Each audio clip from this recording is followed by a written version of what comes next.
Yeah, it's been an interesting week, an interesting month. Time is an asterisk, as talking heads would say. It's March 2022. This is the Pilote Podcast with David Fuller and Corey Smith. I think this is our 8th or 9th podcast. So, And what a ride it's been. So what are we talking about this week, Corey? I've had this ongoing, I won't frame it as an argument. I think that's too strong of a term with my wife over the last 2 years almost of buying a new car. This is a conversation that you and I have had over the last couple of podcasts. As you said, you have not owned a car for a while, but here in America, particularly where we live, owning a car is a necessity. Although I guess you might argue for me, owning a car is not a necessity. I've really not gone anywhere where in the last almost 2 years, I was just speaking to somebody yesterday, gas prices here. I drive a very large American diesel truck, a Ford F-250 for those that are familiar, which gets about 10 miles to the gallon. And gas prices here are about $5 a gallon, which is expensive for this area. It may not be expensive for some people in the country for diesel. And the last time I put gas in my truck, it was about $3.50 a gallon. So it's been a long time since I put gas in the truck. But for my wife, who is an attorney, I think I told you before, or told our listeners before, she's an attorney, a prosecutor, a district attorney here in the Atlanta area. But she works in kind of North Georgia in an area called Blue Ridge, which is up in the mountains. And she commutes about 150 miles a day. Wow. And yeah, it's a lot. She drives a 7-year-old Mercedes SUV. That's been a wonderful car, but now after 7 years, it's still a good car. But as you can imagine, with any kind of German automobile, anytime any kind of service needs to be done, you need windshield wipers. It's $1,000. So we worry every time anything happens to the car, like how much is this going to cost us? But it also takes premium gasoline, which is also expensive. It's about as expensive as diesel. It's $5 a gallon. So she spends roughly $600 a month in gas, which is a car payment. We don't pay any payments on the car now, but she's paying a new car payment in gas. So we've been talking for almost 2 years about her getting a new car. But with the pandemic and supply chain problems, we haven't been able to actually purchase a new car. You just literally can't get a car. That's been an ongoing discussion for a long time, and we've gone back and forth about what kind of car to get. My contention is, of course, because of the amount of distance that she drives, and she primarily just drives back and forth to work, that we should get a more practical, gas-efficient car, and she would like to have a more luxurious large car that doesn't get gas much because she's used to that and wants to have the creature comforts, which I understand. With rising gas prices and things, we've begun to look at electric vehicles for the very first time. So we went out this weekend to go look at electric vehicles. Now, that's kind of point number one that I want to touch on today is electric vehicles. But really, point number two is it's been a long time that since I've shopped for cars. And boy, I'll tell you, it was really interesting. And we did kind of touch on this in the previous podcast, but interesting to go look at new cars, even though there's not a lot out there to look at. There are some on car lots, but it's interesting the factors that now affect your car choices as opposed to even 2 or 3 years ago. Primarily the technology, like what car manufacturers, car dealerships really sell and put front and center now when a salesman comes out and talks to you about the car. And we've talked many times over the last couple of weeks about in-car experience. That is very much, it used to be, oh, look at the paint, look at the styling. What color do you want? Right, what color do you want? That is the very last thing that they talk about. They're talking about the electronics. Look at the display. Look how big the display is, and the features of it. Like a lot of them have these 360 cameras. Like you sit in the car, and even the mirror isn't a mirror anymore; it's a screen. So you Wow. look in your rearview mirror and it's a camera, and the in the rearview mirror can actually see 360 degrees around the car. And collision avoidance systems and auto park, like all of these cars have auto parking systems, like which my wife loves. Like you can actually get out of the car and you press a button on the remote and it parks the car for you. These cars talk to each other. So Right. we looked at a Volkswagen. One of the features now with 5G is that the cars, all the Volkswagen cars talk to each other. So they share data amongst other Volkswagens on the road. And the data is shared to both the GPS and the auto driving system to let you know that, that this part of the road is missing white lines, or there's a pothole, or there's a speed trap, and it feeds it to the other cars on the road so that it updates the GPS and the auto driving systems. Wow. Crazy technology. I read recently that the EU have passed a law, or about to pass a law, which effectively puts a black box style recorder into every car, which means that any car that's involved in an accident or whatever that data can be pulled off the car by the authorities, and it's going to be mandatory that every car has one of these black box devices installed, which I don't know what that does for privacy and various other bits and pieces, but that's probably the tech they're not telling you about. But yeah, it's an EU right. No, but that's fascinating. But how do you feel about that? I don't know that I really have a problem with that, though. It's one of these slippery slope arguments. I'm not a big fan of slippery slope arguments, but kind of have to wonder if they say, well, it'll only be used by authorities in the event of an emergency or Sure. An accident. But then insurance companies want access to it because they want to put their premiums up or down, or suddenly there's a potential enemy of the state that they want to track, and they kind of give access as a back door, and they give access to authorities for tracking people. Do they really need it? I don't know, mate. The jury's out. The jury's out, I think, for me, as to whether it's that age-old argument of, well, if you're not doing anything wrong, why should you worry about it? But then on the other hand, it depends on who's in power and what they're using it for. So absolutely great point. Well, if every single car is connected and talking to each other and knows where you started from and where you drove to and how fast you drove and whether you were, obeying the speed limit or not, or whether you parked in a certain place and how long you parked there for, and that information seems benign, and who knows how it could be used. Well, and this goes back to what makes me think about the conversations that we've had in the past about building things with the best intentions, like social media, and then what they become, right? Unintentionally or intentionally. Having a black box in your car, when we develop technologies like self-driving, right? I could see the value of having a black box if self-driving technology continues to proliferate and accidents continue to occur, and they're like, well, what happened? Well, I don't know. I was asleep and the car was driving itself. Great. That's a great practical use of that technology. But what are the unintended uses of that technology, right? Right. And those are the known unknowns are the things that we need to worry about. So leaving the rise of the robots aside, are people thinking about cars differently? We just did a really simple cost-benefit analysis. And again, in as you say, in the pandemic, we've saved a lot of money because we haven't had this asset sitting there doing nothing. We haven't been moving around. We haven't needed to pay insurance or registration or MOT or any of those other costs.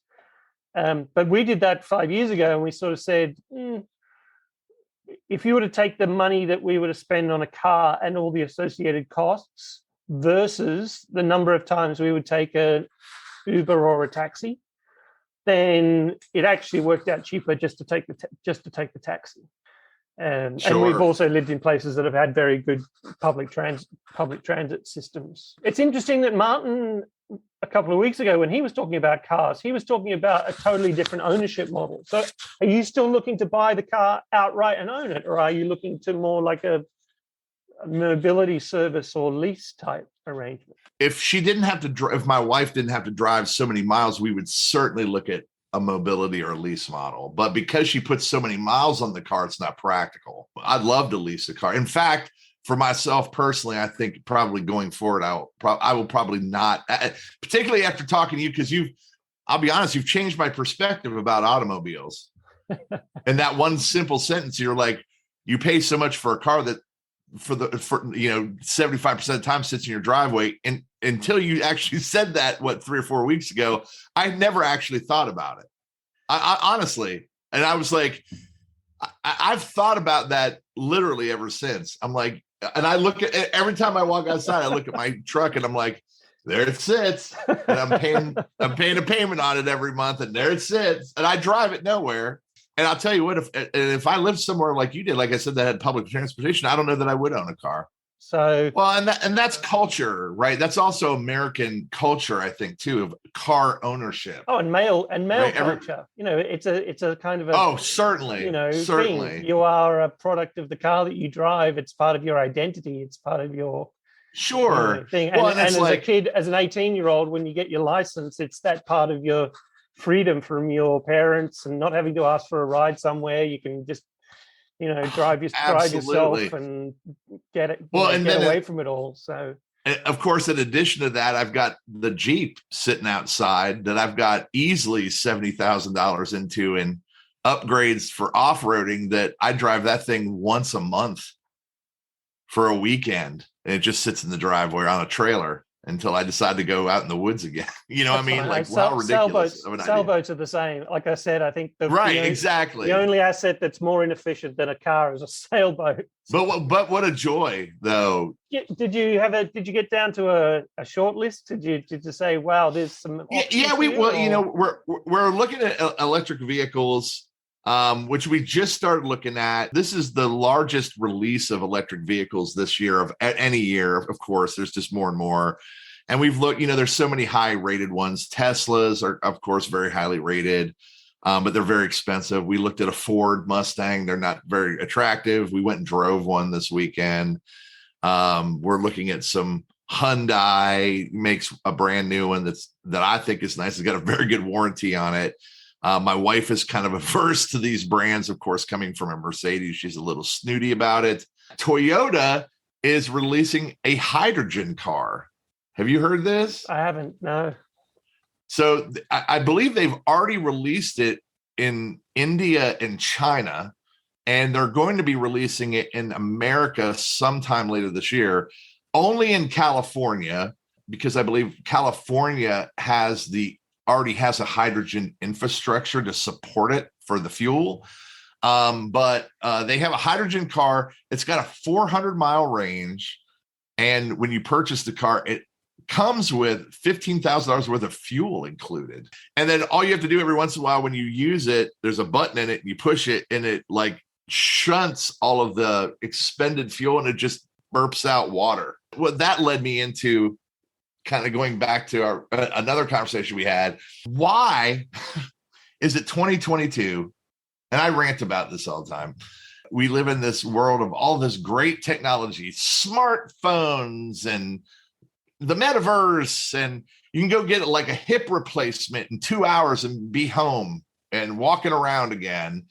But still somehow we're addicted to fossil fuels. We haven't come up. I mean, you've heard all the stories, but why have we not been more receptive and invested more money into developing alternative fuels or an alternative propulsion system than a combustion engine? I know the oil business, the car business, lobbying and all of that kind of stuff, but really, why haven't consumers been more demanding? People are just, laying on the ground crying and pulling their teeth out about gas prices. We did it to ourselves. Mm-hmm. Why? What are your thoughts? Vested interests, I guess.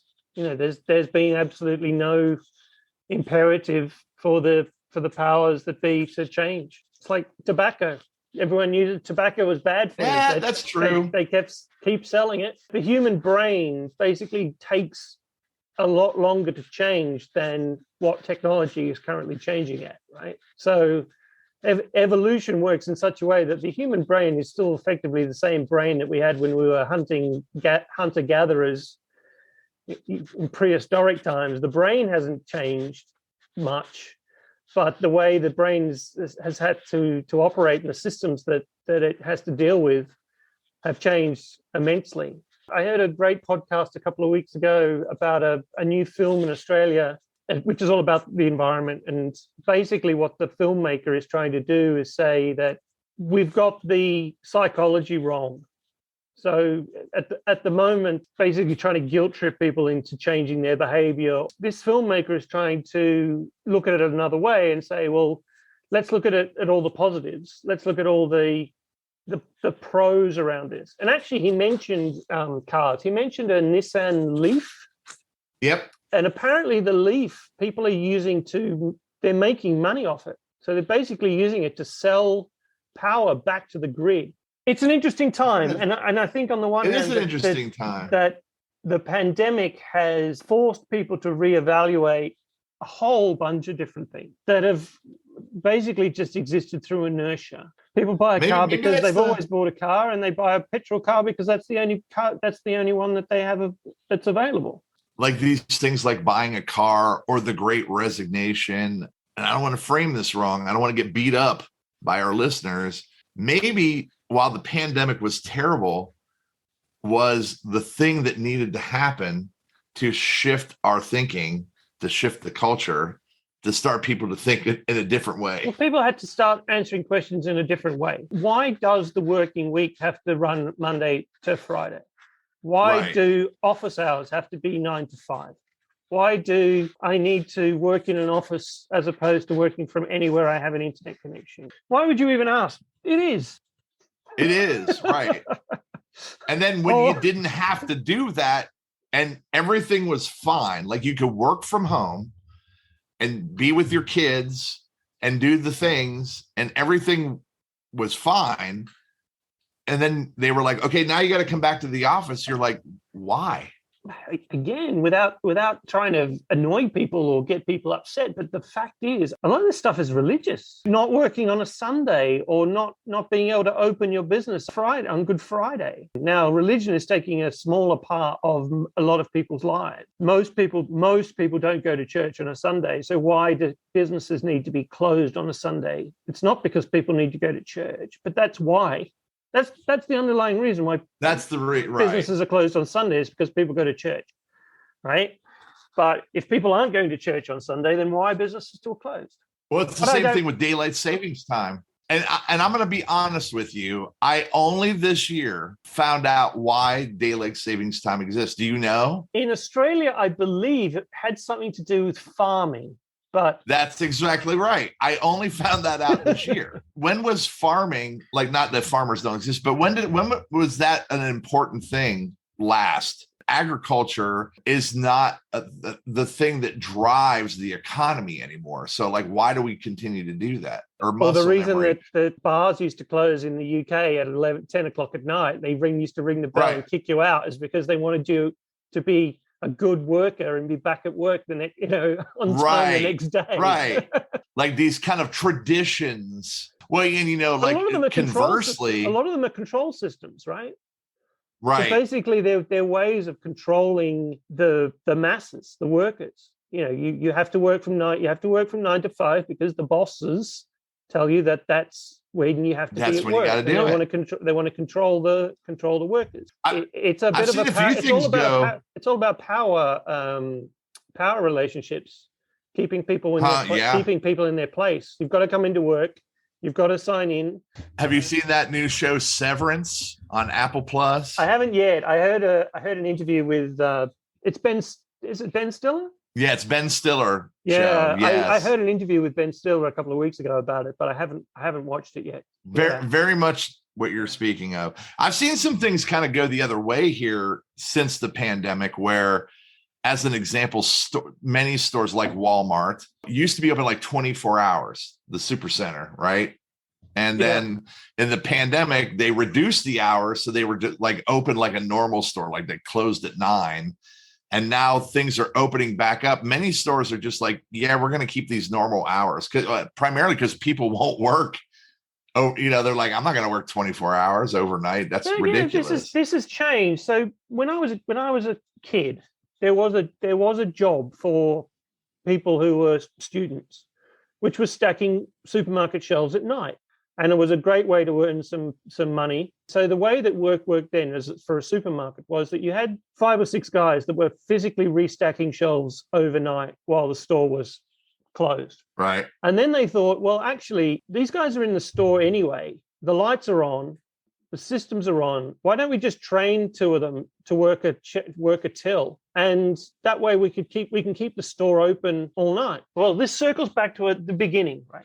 In order for those people to have a job, they either need to live really close to that supermarket or they need to be able to have a car, because you can't run that model if public transit doesn't run from 11 p.m. till 2 a.m. because they can't get in or out. So there's no point. So that's part of the more macro thinking around it anyway. Walmart is somewhat of a necessity. I've got things to say about Walmart as a customer, but it's always nice that you can go someplace in the middle of the night to get charcoal or something. But the best thing about Walmart in the middle of the night is the people watching. There's a website called peopleofwalmart.com. Outstanding. If you were ever wondering what you would see in the middle of the night at Walmart, or sometimes any time of the day, but amusing and terrifying all at once. It changed retail, right? There's some of the ideas that comes back to market power. Some of the things that Walmart could do that no other stores could do just because of their sheer market power.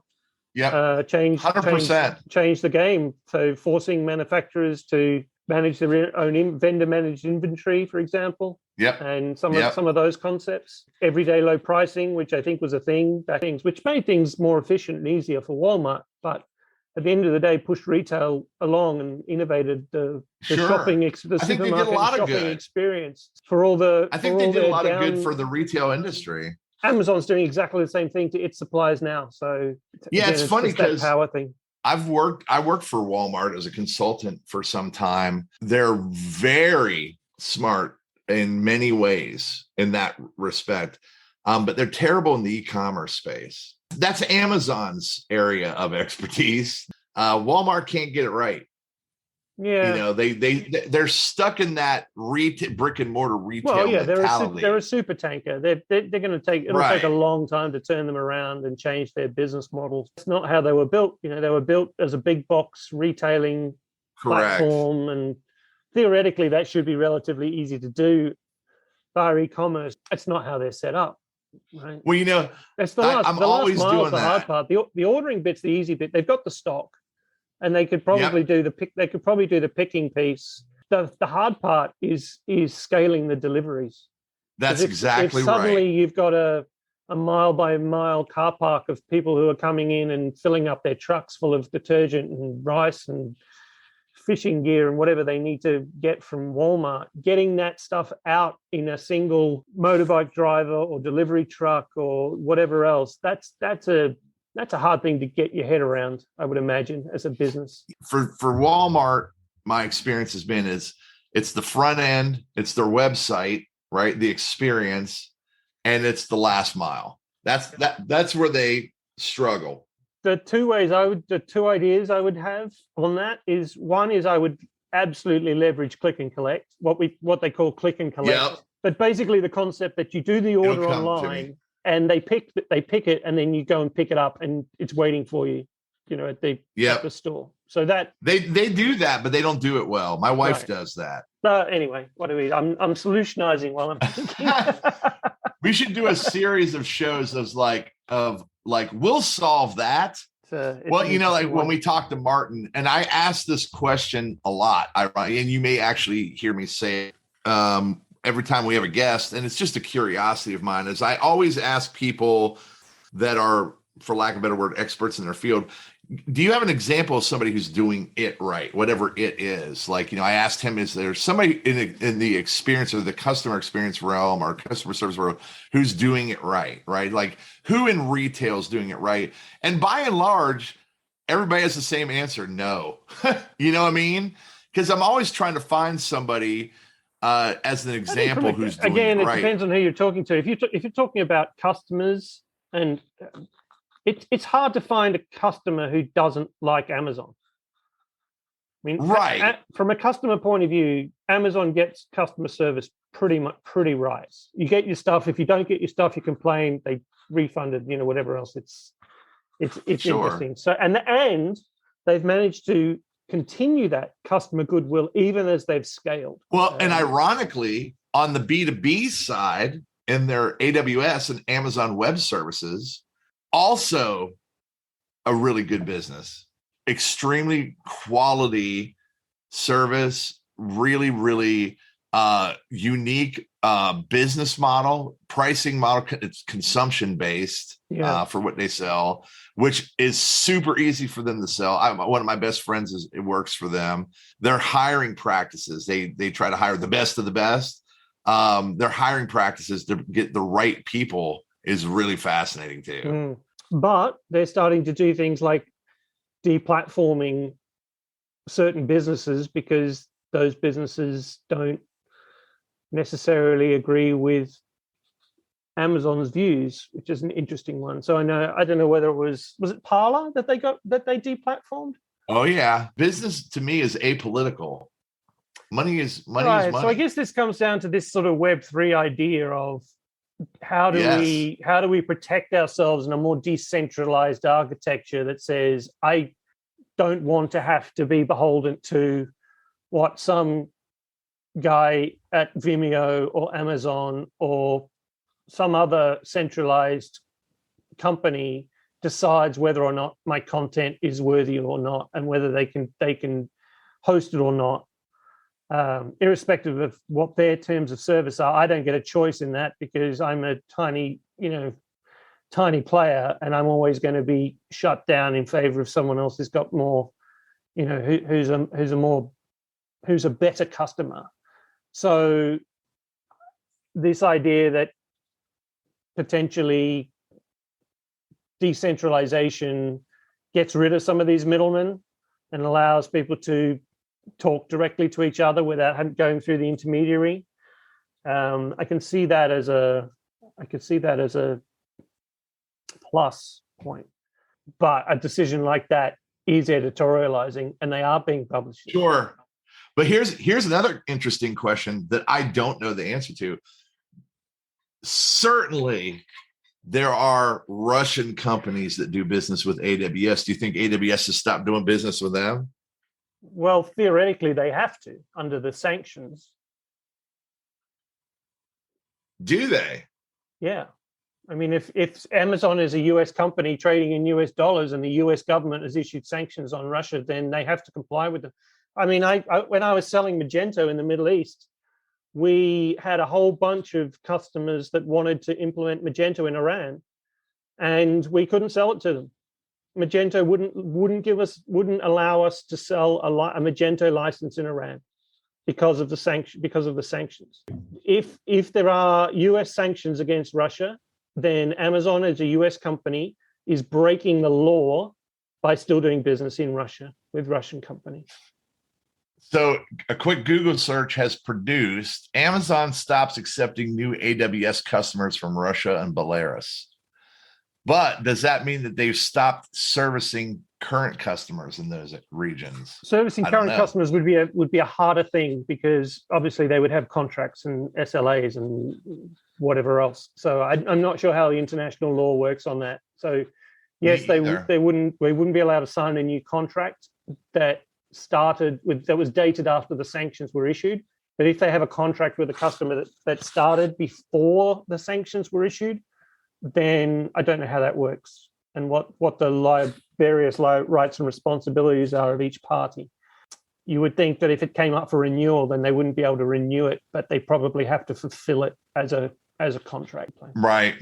Well, and then considering that Russia has said that, hey, we're going to not honor trademarks and patents. But then I don't know if there's any data centers, any AWS data centers in Russia, for example. So up until last year, there were no AWS data centers anywhere in the Middle East except for Bahrain. So they don't have to deliver the service in Russia necessarily. They might, but they probably don't. Considering that the Russian economy is smaller than the Australian economy, I don't know whether they would need data centers in Russia. Yeah, they don't. They don't have any data centers in Russia. Interesting. What an interesting conversation. I don't know, how did we get here from electric cars? Hey, one of the things I do want to talk about before we leave today is one of the things that you had meant. I saw a post from you on LinkedIn about the mixed reality verse for B2B. Yeah, I went down an extended reality rabbit hole this week. I've been doing a whole bunch of research and reading and various things on what some people call the virtuality continuum, which effectively goes all the way from analog, fully physical analog world, all the way through to immersive virtual reality on the other end, and everything in between. I think I put in the article, I talk about this vision of the future, which is some sort of Star Trek Picard holodeck, totally immersive experience that you inhabit in a digital full of holograms and 3D experiences and haptic interfaces and whatever else. And I think that's a long, long, long way away. Sure. And most of the metaverse prototypes, if you like, are blocky, clunky 3D chat rooms that have a long way to go to be able to deliver what I think a lot of people are expecting from the metaverse. But on the other side, you've got things like AR, AR has almost become pervasive. Mm-hmm. We use AR, we use augmented reality every single day of our lives without even thinking about it. Google Maps is effectively AR. If you're using turn-by-turn voice navigation, or if you're doing Google Translate or other things, then you're using augmented reality every single day. In e-commerce, it's being used more and more. So, for example, IKEA, I think they have an app now that you can hold your phone up to a space in your living room and you say, right, this is the sofa that I want. And you hold it up and it says, yes, that'll fit. No, it won't fit. Yes, the color looks good against my walls. No, it doesn't. Similarly, Dulux, I think, has an app that allows you to see certain paint colors through your camera on your phone on the wall so that you can see what the wall would look like in a certain color. And so there's some really, really interesting augmented reality apps that are happening. But the bit that I kind of fell down the rabbit hole this week on was what they're calling mixed reality, which is a somewhere in between full virtual reality and augmented reality. So you're seeing images or 3D models in space and time in the real world. And there's some really massively interesting applications for that. It's being used in medical science. It's being used in aviation. It's being used in networking and training. So being able to allow people to do role playing and simulations and various other things. Like a lot of digital technology, it's not as sexy as the 3D metaverse, meet your future wife online, get married kind of stuff that's getting all the headlines at the moment. It's a little bit more mundane, but it's a lot more practical and has a lot more application from a commercial B2B point of view. These headsets and applications for mixed reality is really interesting. And the one that I found the most interesting is a company called Spatial. Basically, it's around creating soundscapes. So it's nothing to do with video at all. Oh, you know what? I think I heard about this. So this is about spatial soundscapes. And there's some really interesting applications. So this has got nothing to do with a headset, but if you can imagine your earbuds, your Apple earbuds, and as you walk into the Nike store, it knows that you're a basketball player, and therefore it puts a spatial soundscape into your headset, which is a basketball court. So you can hear sneakers squeaking on the wood, and you can hear the sound of basketballs bouncing. And whereas if you're an NFL fan and you walk into the store, you get a different soundscape, which sounds like an NFL stadium with, touchdowns and grass, boots on grass and whatever else. So you can create this 3D soundscape using earbuds, which is a different kind of mixed reality. So it's called spatialinc.com. Really interesting company. It's doing some fascinating things. I did a shout out on LinkedIn to some of my sailing friends and said, how's mixed reality being used in the marine industry? And there's an America's Cup team called Artemis that has been using simulators to test their sailboats for the America's Cup, and they've turned that into a powerboat simulator now that can simulate wave states and weather conditions and a whole bunch of other stuff, which is just, flight simulators have been around for a while, but simulated reality could be used for training. Or if you're a surgeon or an engineer or something, you don't want to be experimenting on real people. So if you can have a 3D model of a human being that's anatomically correct, and you can simulate doing surgery on that anatomical model in 3D in real time and space, then that's got some really interesting applications. But also teaching people how to fix things. No, it was a fun rabbit hole to go down. Right. Follow-up question for you. How much have you personally invested into? Do you have a Oculus? No. I don't either. What I did do this week is I remember back when augmented reality first became a term. And if you look on Google Trends, augmented reality starts to gain traction as a thing sometime after the iPhone was released. It's probably around the same time when cameras were basically put into mobile devices. The biggest spike in searches for augmented reality was Pokemon Go, because that's, I guess, the most mass market usage of augmented reality was Pokemon Go. I went back to the interwebnet and looked for some applications. I found a very funky heads-up navigation style application, which is really nice. So you can see the camera, but you can also see a compass, and you can put waypoints onto a map and hold it up, and as you move the phone around, it'll show you where those waypoints are and how far away they are. But I'm a little bit surprised that some of those technologies our applications haven't really taken off. For me, a guidebook, this is where things like roaming charges have stood in the way of that type of application. If you're a traveler and you say, right, the really cool application of this would be a 3D augmented reality guidebook that you would move your phone around, or you would look around with your goggles, and it would say that's where the museum is, or that's where the Acropolis is, or that's where the nearest hotel with vacancy is. In order to do that, you need high-speed data, and you also need the models to be populated, and you need a whole bunch of other things. So I can kind of understand why it hasn't really taken off. The other part that's really hard is the spatial awareness piece. Not everything has GPS. Now that smartphones are here, we've got accelerometers, you've got gyroscopes, you've got a whole bunch of different, ambient temperature sensors, and a whole bunch of stuff which is now on a phone that probably didn't exist. But it's interesting to me that some of those smartphone sensor things are not necessarily being used, and unless they are, and whoever's built them is terrible at marketing, because I can't find them. Which is just as likely. A lot of people who are designing these products and applications are thinking about them from a technology point of view, not necessarily from a consumer point of view or a consumer utility point of view. If me as a traveler says, I would love to have an assisted reality next generation of Google Glass that I can walk down the street of a city I've never been to, that's connected to 5G, that's connected to GPS, that knows which way my head is pointing, that knows where the nearest bar that's showing AFL football is, and it pings in my peripheral vision and says it's over there, without having to Google it and keep looking down at my phone and whatever else, then that would be really useful.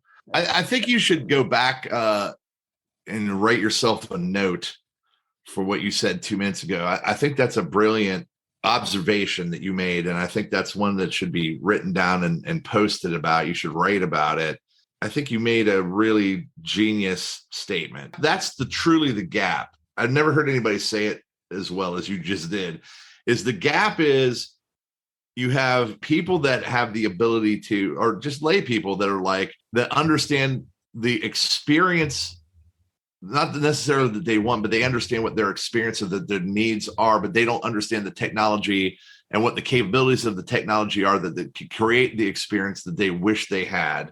And you have people that know the technology but don't understand the experience, right? Right. So it's there's something that I wish I could accomplish, and I have to use Google Translate and Google Maps and this app and that app, 5 different things to accomplish the thing that I want to do. and they don't have the cognitive ability or an understanding of the technology to say, I wish I could just take these 5 things and make it work together to build. I wish I had one thing that did, I had the thing that I have to do with these 5 different technologies or these 5 pieces of equipment, to be able to articulate that to somebody technical. Or Right. you have a technical person that doesn't even understand that that's the problem that they need to solve.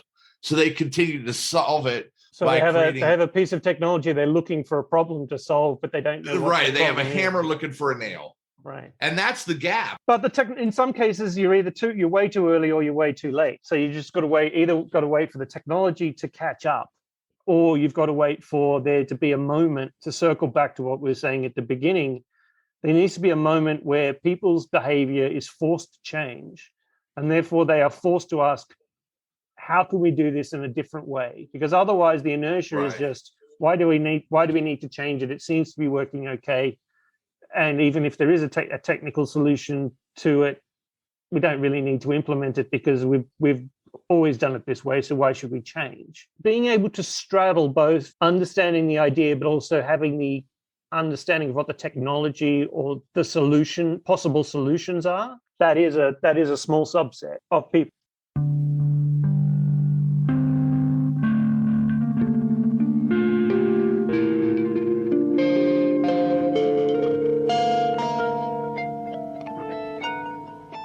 Hey, listen, have you seen the Adam Project? I have. Do you like it? Do you have an opinion? I'm gonna ask you yours before I share mine. I did like it. Yeah, I enjoyed it. Like every time traveling movie, there's always going to be some of those holes. And if you just suspend that disbelief and go, okay, it's a bit of fun, let's ignore the physics of it. But there were some fantastic Easter eggs, cultural Reynolds. references. So I enjoyed it. I loved it. I was actually waiting for this movie. Interesting backstory. You know, Tom Cruise was originally attached to this movie, which would have been a completely different movie and not nearly as fun. I am a fan of Ryan Reynolds and probably would see anything with him in it. I think he's really funny. I like him as a person. I like his personality, and I like the way he comes across. You can draw a line between Deadpool, Free Guy, and the Adam Project, and you can see this sort of fingerprint in each one of those. That's consistent. What was the movie he did for Netflix? 6 Underground. Did you see that? Yeah, that one didn't land with me as well as some of the other ones. But it's still got that kind of, or Red Notice most recently. Red Notice was good. With the, yeah, like same thing. It's still got, it's all got.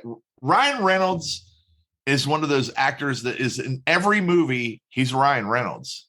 I read the script for Deadpool, and the script for Deadpool's got a lot of blanks in it. So it actually just says insert improvisation here. The other thing that Deadpool has done for us as fans and Marvel fans is that it has caused Disney, the lifestyle brand, to reevaluate its stance on R-rated or adult-themed, not only adult themes in the comic book movies, but just the adult themes, period. So I don't know if you know, recently, it's a little side story, Disney has decided to bring back all of the more adult themed Marvel shows that were originally aired on Netflix, like Daredevil and Jessica Jones and all that, back and put it on Disney Plus without editing them. So they're still in their kind of R-rated form, which a lot of people are, too racy for kids, which I applaud them for doing, because not all comic books, as we've discussed before, are for kids. Not all fans of these things are children. I think we discussed this last week when we were talking about brands growing with their audience. And even when we spoke about Facebook, I would argue that most Disney fans are over 18, right? Over 21. Most of the content that Disney has produced has been at a time where the people who watched that, even if they watched it as children, are now adults. And those adults can deal with Disney putting out different content. Now, sure, you can still have a Disney which is Mickey Mouse and Snow White and whatever else, but the rest of Disney's audience has grown up. 100%. And you know what? I'm going to propose that to you now on air for not the next episode, but a future episode. One of the things I'm going to propose as a talking point, which I will love to cover with you, is Disney adults. Have you heard of this? No. It's a whole thing. Disney adults. It's become a thing that people now hate. There are adults that are obsessed with Disney, and they're like ruining the theme parks and they're ruining everything. An eccentric or theatrical person who is often overly positive and lacks the self-awareness to know when people find them disruptive. I did take your advice, and I have I binge watched the first season of Picard, and I'm starting to watch the second season. How do you feel about it? Next Generation was one of my favorite Star Trek. Okay. And I think it was because I was young and impressionable when it came out. I'd never really watched Star Trek before that. I never saw the Shatner version.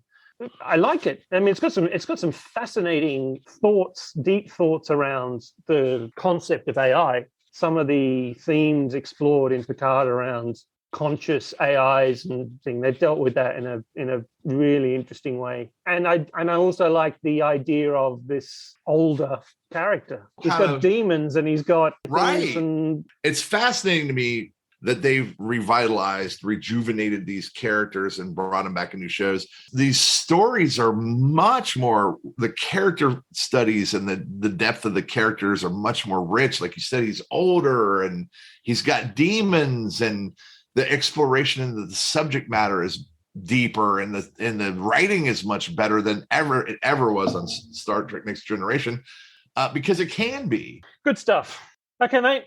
Good to chat, as always. Yes, sir. This is a great chat today, boy. We really went all over the place.